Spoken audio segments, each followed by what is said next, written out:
Tupate hisia zako kutokea kanda namba 1. Sasa shukrani. Asante sana. Ingia kwenye Excom. Tuambie shukrani. Kwako umelipokeaje na umejiandaje kutoa mchango wako kikamilifu kulifanya soka la Tanzania liendelee kupiga hatua?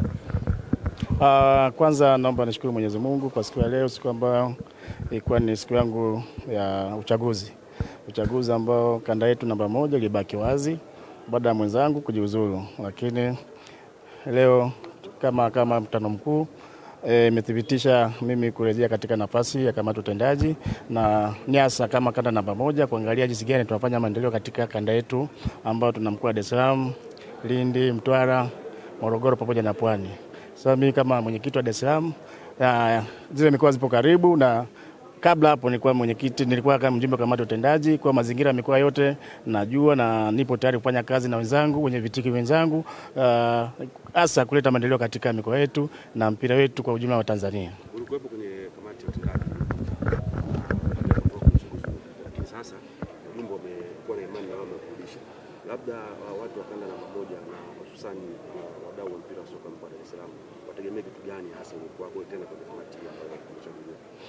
Mimi naamini kwa nafasi nilyorudi, naamini kwa watu wa kanda yetu namba 1 wamekuwa na imani na mimi, na hata kabla mchakato hujaanza nilipata endorsement karibu ya mikoa yote.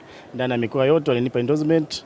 Kwa hiyo maana yake wale mikoa yote waliona kama nafaa kuendelea na ile nafasi, ndio maana kila mkoa kwanza Dar es Salaam, Mtwara, Morogoro, Pwani wote walinipa endorsement ili niwakilishe, na hatimaye leo nimekuja hapa bila kuwa na mpinzani.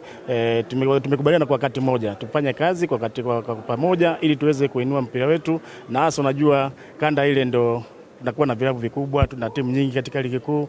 Kwa hiyo inatakiwa tupate ushirikiano mzuri ili tuweze kuendeleza timu ambazo zipo, na ikiwezekana na timu zingine tuweze kuzinyanyua kuja kuongeza idadi za timu katika ligi yetu ya Tanzania. Mwisho kwangu tunaenda kwenye mchezo wa dabi. Mchezo mkubwa katika soka la Tanzania. Na vilabu vyote hivyo viko chini yako kama mlezi wa soka la Dar es Salaam. Labda unawaambia nini hizo timu kwa mchezo, lakini pia mashabiki wa soka? Siku ya kesho tarehe 1 tuna mechi kubwa, mechi ya kihistoria, ni dabi ya Dar es Salaam, na mimi timu zote mbili zimeziandaa kwa ajili ya mechi ya kesho, na mimi kama mwenyekiti naondoka leo kwa Dar es Salaam kwa ajili kesho niwahi Zanzibar niweze kuangalia hii mechi, na mimi timu nzuri ambayo ilijiandaa ndio itapata matokeo siku ya kesho, ila natakia maandalizi mema na mchezo uende vizuri, tumalize salama na turudi Dar es Salaam kwa ushindi kwa timu ambayo itashinda, ili tuende kama wana mchezo tupendane wote.